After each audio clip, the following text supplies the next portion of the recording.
In the lobby of the Massachusetts General Hospital's Child Welfare Center, where spring sunlight streamed through the windows, Olivia Williams was reviewing her final meeting materials. There was just an hour left until the center's annual charity event. For her, a Texas native, navigating Boston's high society was still an unfamiliar task. Having grown up in Houston, she sometimes found the city's old customs and multi-generational relationships suffocating. Just then, a gentle voice came from behind her. "Ms. Williams, your proposal was excellent. Your approach to helping abused children is truly innovative." When she turned around, there stood a tall man. Michael Anderson, an executive at Life Health Pharmaceuticals. As his clear eyes gazed at her from above his deep blue suit, Olivia found herself momentarily speechless. That was their beginning. Michael was a sincere man who valued family. On holidays, they would stroll through Boston Common together, ride bikes along the Charles River, and spend time in old bookstores. Occasionally, he would share memories from his childhood, days spent in a large mansion on Beacon Hill, his youth spent following in the footsteps of his Harvard-educated father. These stories seemed like tales from another world to Olivia. After a year of dating, Michael proposed to Olivia at a small French restaurant on Newbury Street. Snow was falling quietly outside the window, and candlelight on the table cast their shadows dancing on the wall. However, meeting the Anderson family cast a small shadow over Olivia's heart. At the formal introduction in their Beacon Hill mansion, Olivia found herself hesitating before the imposing 19th-century building. Carol Anderson was known as one of Boston's premier philanthropists. As the chairwoman of the Children's Future Foundation, she had accomplished numerous achievements. She also served as a Harvard University trustee, with connections extending throughout political and financial circles. That day, she greeted Olivia with a perfect smile. "What a lovely young woman. Michael's judgment hasn't failed him. Though I must say, being from Texas is a bit unexpected." Olivia didn't miss the subtle undertone in those words. Ashley, on the other hand, gave quite a different impression. Michael's sister lived in the family home with her 5-year-old son Noah. Since her marriage to a private school teacher had fallen apart, she had become strongly dependent on her mother. Beneath her superficial pleasantness, there was something cold. Still, Olivia tried not to let it bother her. In the 6 months between engagement and wedding, when Olivia discovered she was pregnant with twins, Michael shed tears of joy. However, having been assigned an important project at the pharmaceutical company, he was spending most weekdays traveling. During this time, Carol and Ashley began visiting Olivia with suspicious frequency. "We're family now. You can rely on us for anything," Carol would say, but Olivia felt something unsettling about it. Yet she couldn't quite identify what it was. Then came the morning of the wedding day. In the bridal suite at the Ritz-Carlton Boston, Olivia was slipping into her pure white wedding dress. She gently placed a hand on her slightly swollen belly. Outside the window, the soft early spring sunlight illuminated Boston's cityscape. The spires of old churches traced silhouettes through the morning mist. "Soon, our new life will begin," Olivia whispered to her twins. In that moment, a warm hope spread through her heart. Just then, Carol entered the bridal suite. Dressed in a luxury brand suit with perfect makeup, her mother-in-law-to-be wore a meaningful smile. In the dim room, her expression seemed unnaturally distorted. "Are you ready? The real trial begins now. You'll have to fulfill your duties properly as an Anderson bride." Those words sent a chill down Olivia's spine. But she told herself it was just nerves. The grand ballroom at the Ritz-Carlton Boston was a picture of beauty. 300-year-old crystal chandeliers scattered light like rainbows from the ceiling, while pure white roses and calla lilies adorned the venue with elegance. Gold leaf decorations on the walls reflected soft light, creating an atmosphere like a room in heaven. Over 300 guests were seated, dressed in the finest of Boston high society. The governor, federal judges, university presidents, corporate executives. The women wore the latest Chanel and Dior dresses, subtly adorned with Harry Winston jewelry. Local media representatives lurked in the corners of the venue, eager not to miss the wedding of the Queen of Philanthropy's eldest son. The society page reporter from the Boston Globe seemed to already be crafting the headline, "Wedding of the Century," in their mind. As the noon bells rang, the solemn tones of the pipe organ filled the air. Olivia took her first step onto the aisle, guided by Michael's warm gaze as she slowly walked forward.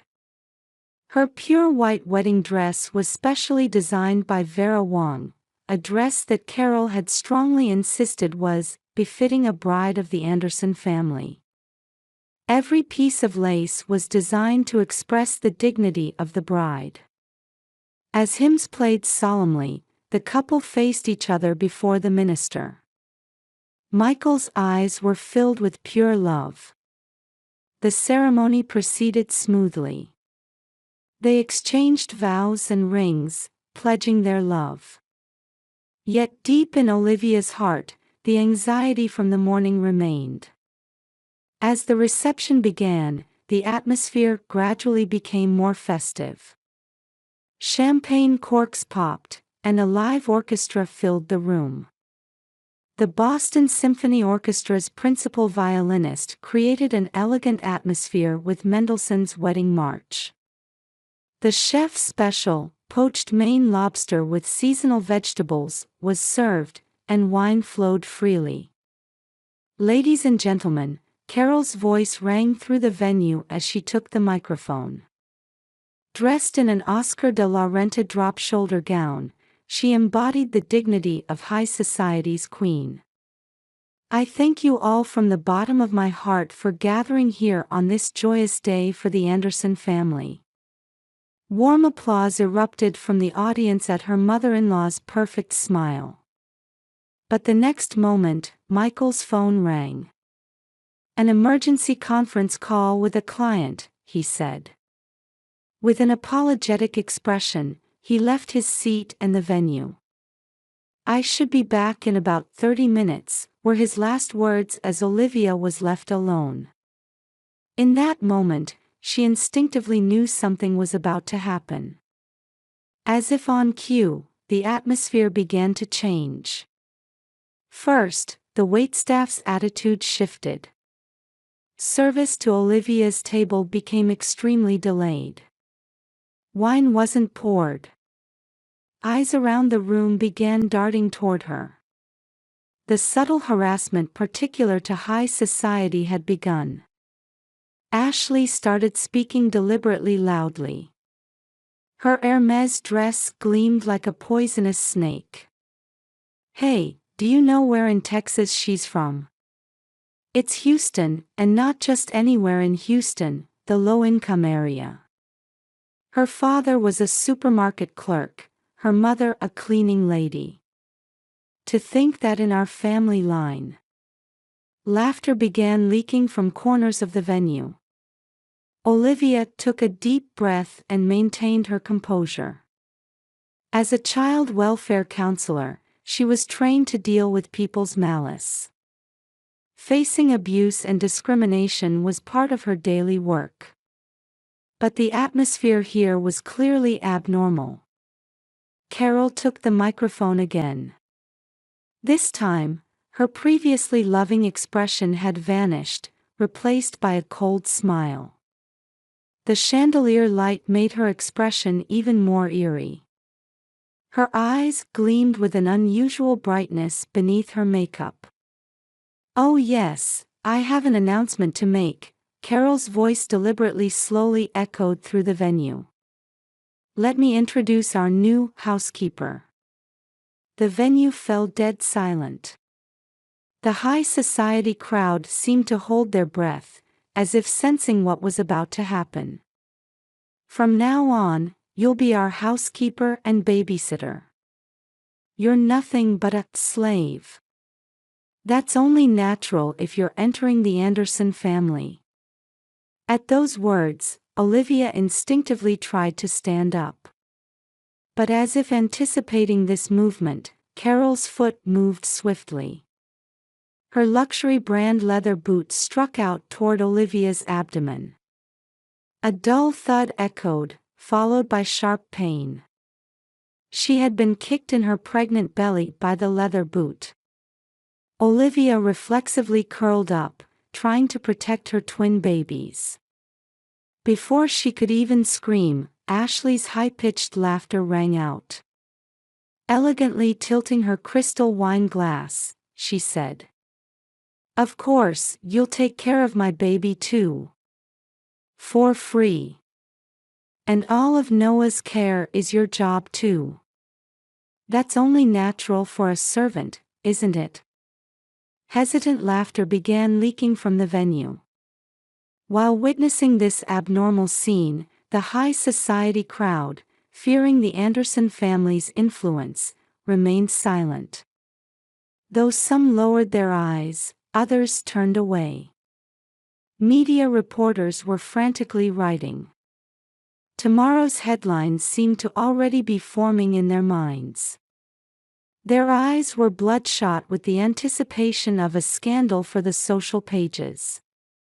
At that moment, a single tear rolled down Olivia's cheek. But it wasn't a tear of fear or humiliation. Her eyes held a strong light of determination. Quietly standing up, she walked toward the exit. Back straight, never looking back. Just before touching the door, she said in a small but firm voice, "Please wait. I've recorded everything." The festive atmosphere of the venue froze instantly. The blood drained from Carol's face. When the door opened, 2 police officers stood there.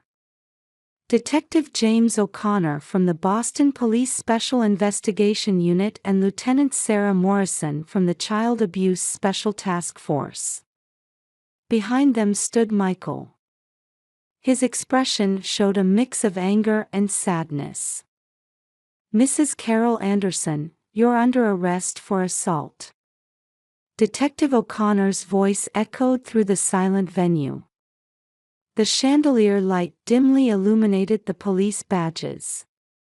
The color drained from Carol's face. "What nonsense! Arrest me. I am Boston's. And we're also arresting you for causing harm to unborn children," Lieutenant Morrison calmly added. "We also have evidence of long-term psychological abuse." Ashley screamed, "Mother! This must be some mistake." She hurriedly stood up but stumbled, dropping her wine glass which shattered on the floor. Deep red wine spread across the pure white carpet. Then Olivia took out her smartphone. "Here's the evidence." The recording played. "That woman will make a perfect slave. While Michael is away on business trips, we'll work her to the bone." "Yes, Mother. And if she doesn't obey us, those children will also receive appropriate punishment." Carol and Ashley's conversation was recorded in detail. Dates, times, locations, all documented. This wasn't just emotional outburst, it was evidence of planned abuse. Michael stepped forward. "Mother, why?" His voice was filled with deep sadness. "Oh, Michael. Why indeed?" Carol suddenly broke into a cold smile. "We are a chosen lineage. That country bumpkin and her children." Silence. Michael's angry voice shook the venue. No one had ever seen the usually gentle man so angry. "That's enough. Mother, and Ashley. I can no longer treat you as family." At that moment, Carol's mask completely fell away. "Your family is here. We are your real family. That woman is nothing but." She suddenly lunged toward Olivia. However, her movement was immediately stopped by the police officers. The cold handcuffs bit into Carol's thin wrists. Ashley had collapsed in tears. "Noah, what will happen to my son?" Lieutenant Morrison answered calmly. "Child Services will make appropriate decisions. Your son's safety comes first." The venue was in chaos. The high society crowd was speechless at this unexpected turn of events. Media frantically wrote, camera flashes flickering. To think that Carol would. Beneath that philanthropist's mask. What will happen to the Children's Future Foundation? Whispers circulated through the venue. But they weren't voices of sympathy, rather, they contained disgust for years of hypocrisy. Olivia quietly walked to Michael. He gently embraced his wife, softly placing his hand on her belly. "Are you all right? Let's go to the hospital." "Yes, but..." "Don't worry. I won't let anyone hurt you all anymore." A warm atmosphere began surrounding the couple. Several guests approached, offering kind words. At that moment, the venue doors opened again. The Massachusetts General Hospital emergency medical team had arrived. Dr. Sarah Watson, an obstetrician and Olivia's colleague, rushed over. "Olivia. Let's examine you right away." The paramedics carefully moved Olivia onto a stretcher. Michael held her hand tightly as he accompanied her. Carol and Ashley were led away by police officers. Their retreating figures had completely lost their former dignity. Their luxury brand dresses now looked like pitiful protective gear. Among the remaining guests, a man stood up. A justice of the Massachusetts Supreme Court. "This is a grave matter. We need to immediately investigate all activities of the Children's Future Foundation." Other board members nodded at his words. After years of hypocrisy, all truths were about to be revealed. Initial police investigations revealed increasingly shocking facts. Carol's abuse wasn't new. Traces of abuse against past housekeepers, young staff members, and even her own daughter Ashley. Everything had been perfectly concealed, but now that darkness was about to be exposed to light. That night, at the hospital bedside holding Olivia's hand, Michael quietly spoke. "Thank you for your courage. And I can never forgive myself for not noticing my mother and sister's true nature." Olivia smiled and answered. "It's not your fault. And we still have hope." She gently placed her hand on her belly. The ultrasound showed the twins were safe. The interrogation room at Boston Police Headquarters was illuminated by cold fluorescent lights. Carol Anderson sat in a hard chair, still in her luxury brand dress. A large mirror was mounted on the wall, behind which investigators observed her every move. "Let me confirm again," Lieutenant Sarah Morrison opened a thick file. In front of her lay mountains of evidence gathered from the investigation. "Your history of abuse spans quite a long period." Carol snorted. "I am Boston's most respected philanthropist. These baseless rumors." Morrison calmly operated a tablet and played a video. It showed Carol abusing a young housekeeper. Security camera footage from the Anderson mansion in 2019. Then 2020, 2021, 2022. In the successive videos, Carol's cruelty escalated year by year. "Are these rumors too?" Carol's expression tensed. "That's. And there's more." This time, audio played. A conversation with Ashley's husband, ex-husband. Furthermore, internal whistleblower emails from the Children's Future Foundation were disclosed one after another. Fraudulent accounting, embezzlement of donations, improper intervention in personnel matters.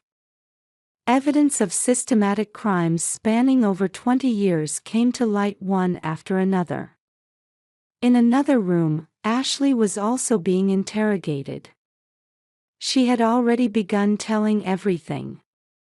"Mother demanded perfection from us," she spoke in a trembling voice. "Mistakes were absolutely forbidden. Bringing shame to the Anderson name was the greatest sin." When she rolled up her sleeve, old abuse scars appeared. "But I believed in Mother's love. I convinced myself it was all for our sake."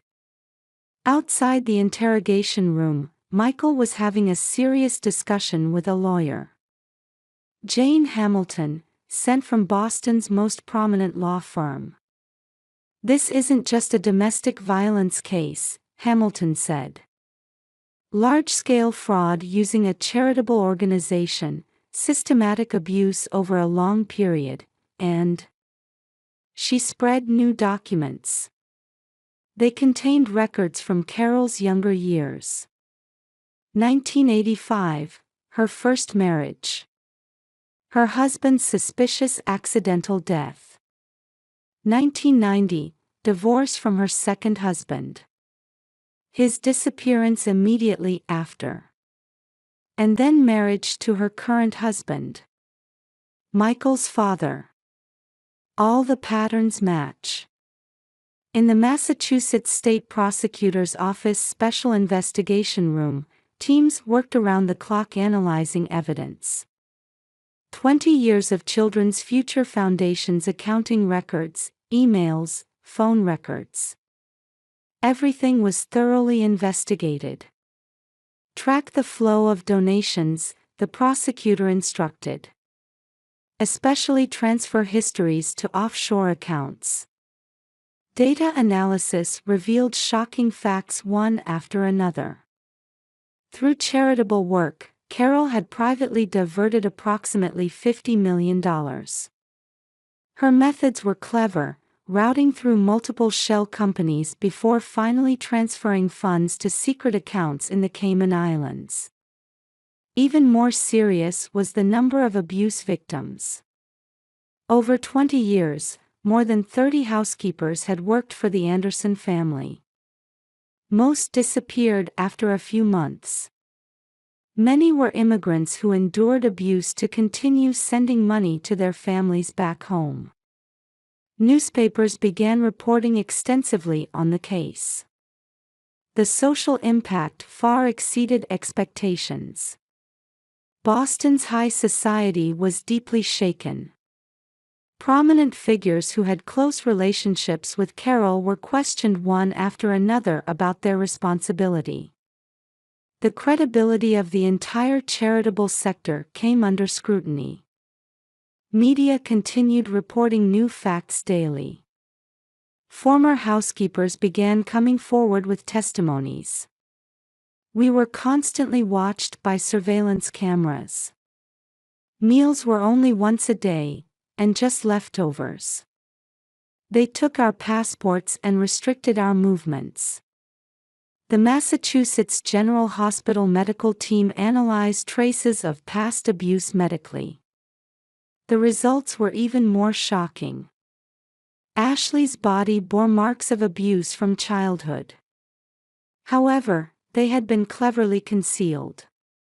What was claimed to be treatments at luxury spas was actually treatment for hiding scars.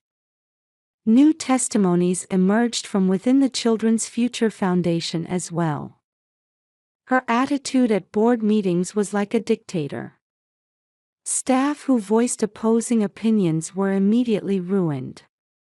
An accountant who tried to investigate the flow of donations suddenly disappeared. As the investigation progressed, the full picture of Carol's crimes gradually came to light. This wasn't just a case of abuse and embezzlement. It was a horrific history created by power, money, and twisted desire for control. Around that time, a letter arrived for Olivia at her hospital bed. It was from a housekeeper who had worked for the Anderson family 10 years ago. "Thank you from the bottom of my heart for your courage. Finally, we can be free. Truth can sometimes be cruel. However, the courage to face it creates new hope." Michael decided to submit all evidence to the prosecution.